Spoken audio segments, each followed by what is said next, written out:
What's up, everybody? Welcome back to the show. Before we get into today's episode, I want to talk to you about our sponsor, StarStock. You've heard me talk about them in the past, and now the website has been launched for a few weeks, and it looks really, really great. One of the best parts about the site is the fact that you can just send the cards in, and you don't have to worry about making any listings or taking any pictures. You just send the cards in, and they basically do all the work for you, which is really awesome. Another great part about the company is actually their website. So I'm somebody that uses the internet pretty frequently, and one of my pet peeves is when the site doesn't optimize for mobile. So StarStock's site does do this when you're on mobile versus desktop, and it's super easy to navigate. Now you can go to the website and register as a seller right from the site. You don't have to do any contact.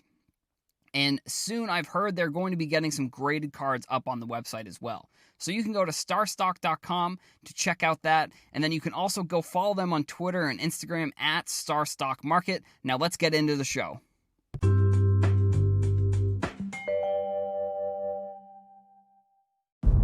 What's up, everybody? Welcome back to the show. My name is Adam. I am your host. So on today's episode, I've got a few baseball things that I want to cover. One of them I talked about on yesterday or 2 days ago, the podcast about Series 2, that I wasn't sure about the expanded rosters or how they were going to do that. So I looked into it, which I guess I hadn't thought to look into it before the episode, so I wasn't sure.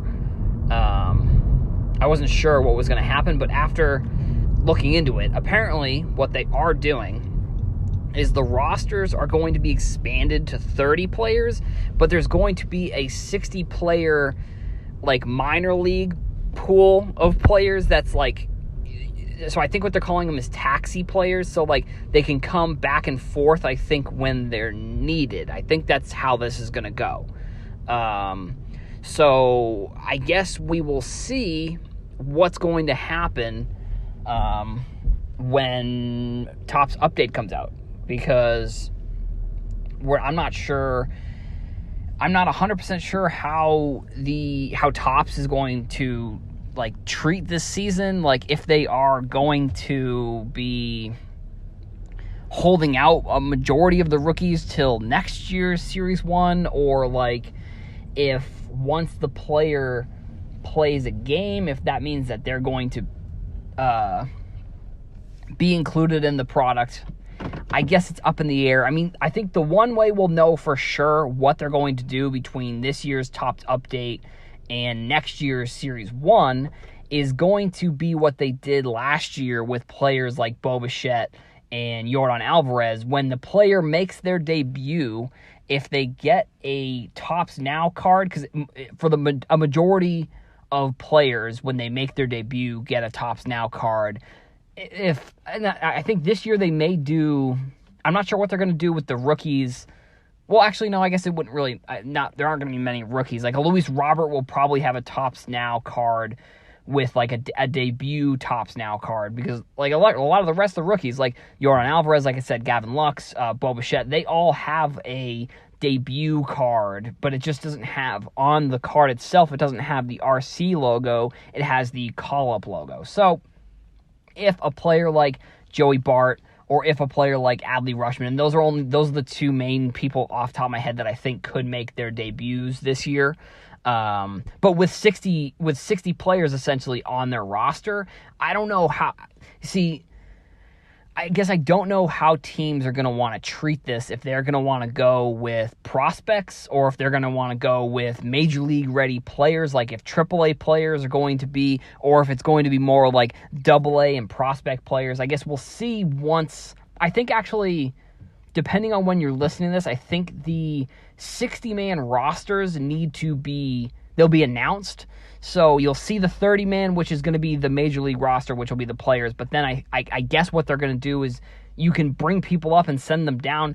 It is a little bit confusing. We'll have to see how it goes once the season actually starts, and when teams start to actually start. I just said start about 4 times in a row. When they use the players that are on these rosters, what is going to be their strategy, and if there's a limit on how many players you can bring up. So, these are all variables that I think will play a role in teams' strategies.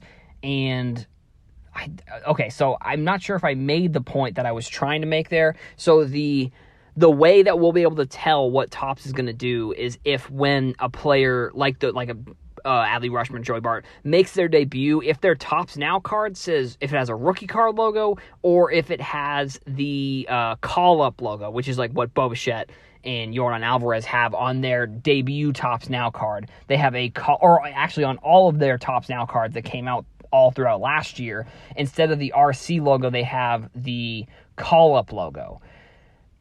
And that's also an interest, I think, so if Topps Now ever becomes a desirable rookie card, I'm pretty sure that those call-up logo cards are going to be more valuable than whatever the first Topps Now rookie card is. So, like, for Bo Bichette, I was looking it up, and I don't remember off the top of my head what the card number is. I think it's I'm pretty sure it was in the 300s. Like I said, I'm not 100% sure, but, like, if in the future, I also do think that this is a very specific instance where it's the Players Association that makes these rookie card rules, sort of. It's a combination between Players Association and Topps. So we'll see in the next CBA how that may change. And it may not change because maybe the Players Association is like, we don't care. You just can't put the rookie card logo. Because back in 2005, Jacoby Ellsbury had a rookie card, like he was on the base checklist of Topps, and then the next year is when they made the change to the rule where you have to have made your debut to actually get a rookie card logo or a rookie card in any Topps products. So like Jacoby Ellsbury, like I said, he made his debut in 2007, his major league debut, but he had a rookie card in 2005, same year as Justin Verlander, but his, I think it said rookie on the top of the card, and I forget if at that point they had the old rookie card logo on there, I'm pretty sure. I think it was. Actually, I'm going to look it up really quickly because I forget off the top of my head. Jacoby Ellsbury rookie card. Rookie card.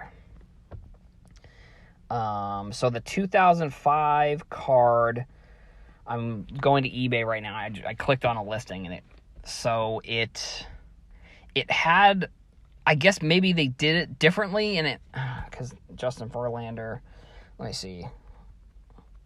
Verlander, not auto, rookie, 2005 rookie. Oh, shoot. Sorry, everybody. This is going to take 2 seconds. I'm just looking it up as I'm recording, which is never a good combination, and that's why I end up 2005. So, nope, that's not correct. Where the heck is it? Oh, so no. So Justin Verlander's rookie, I guess, is 2006. But so Verlander had a rookie, not a rookie card, but a first-year card in 2005. So I'm not 100% sure how that works, because 2006, it looks like Verlander had a card with a rookie logo on it. I'm guessing that's because of one of the changes. So they had these like first year cards essentially that I guess would be considered the rookie card. I don't know. It's confusing. It's always sort of been confusing, and they changed the rules, so things are a little bit different. But so these players that are going to be making their debuts this year, I would say, because last year what ended up happening was like players like Yordan Alvarez, and I think so. Examine Baseball is a guy that I follow on TikTok, but I also follow him on Twitter. I'm going to look him up really quickly and give you his name. It's Nick Diunt.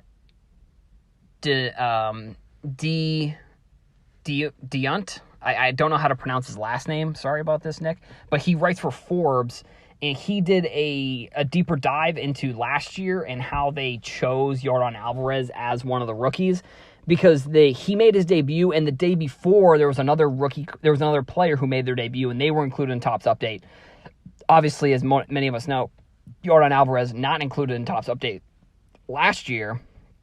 He was in Series 1 this year. So, I mean, that's just basic. We're still not 100% sure what's going to happen with the rookies and how they're going to be treating them this year, because if they depending on how this happens, this year's Topps update could be really, really good, considering they didn't put any rookies, like they only put really Luis Robert into Topps Series 2 this year. I think if players are on the opening day roster, so if they're starting the season in the majors, they're going to be in Topps update. There's no way that they can put them in next year's Series 2 if they're on the roster. If they're on the 30-man roster, on the 60-day roster, it's going to be interesting to see where these players fit in. Like if they say, because I think Yordan Alvarez played like 60 games or something last year. So like he played a significant portion of the season and still was put into the next year's set of cards. So like is that what is going to happen for rookies this year? I think, but I do think if they're going to be on the if they're going to be on the 30-man roster and start playing at the beginning of the season, I think they're going to be in Topps update. The 60-man roster, it's a 50-50 shot, and it'll depend on if they get a rookie card logo on their debut Topps Now card, or if it's just his call-up, or if they do something different this year. Because I think the call-up, they did do...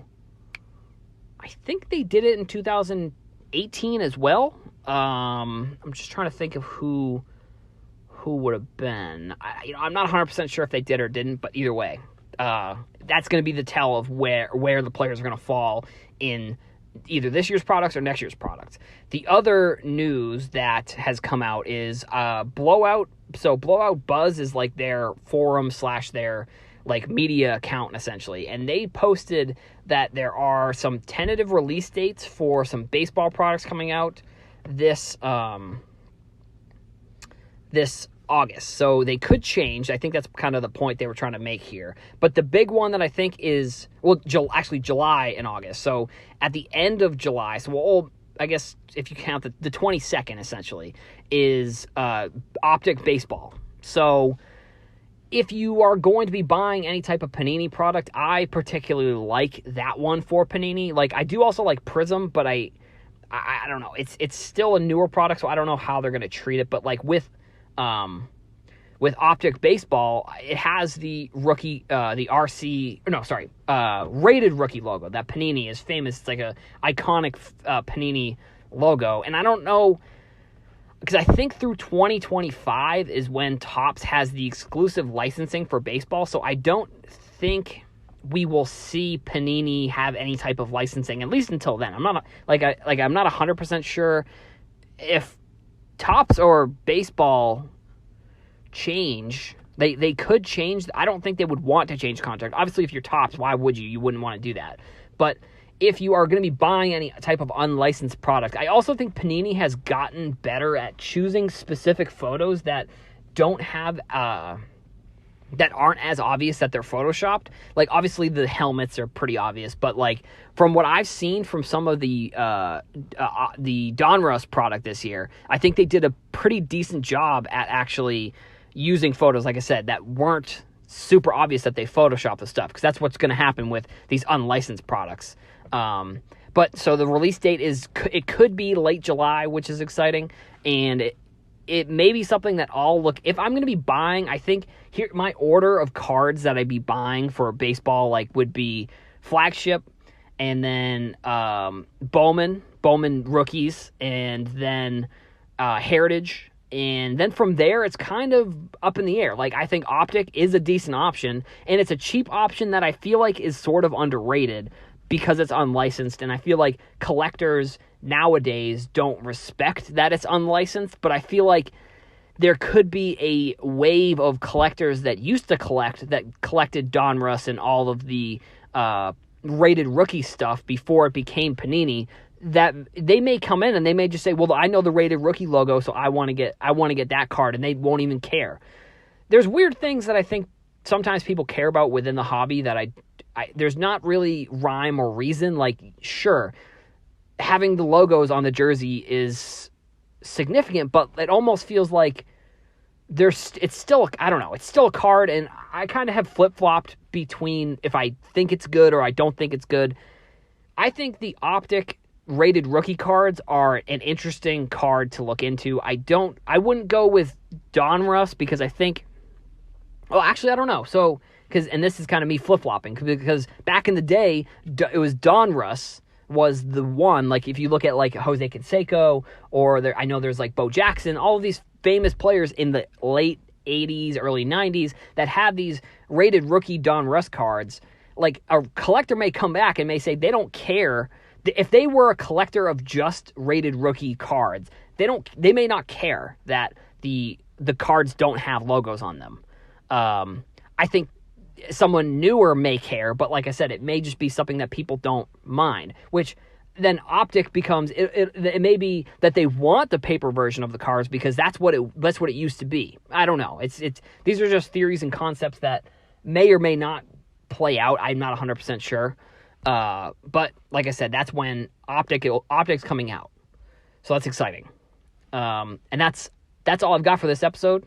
I want to thank you all for listening. Thank you to our sponsor, StarStock.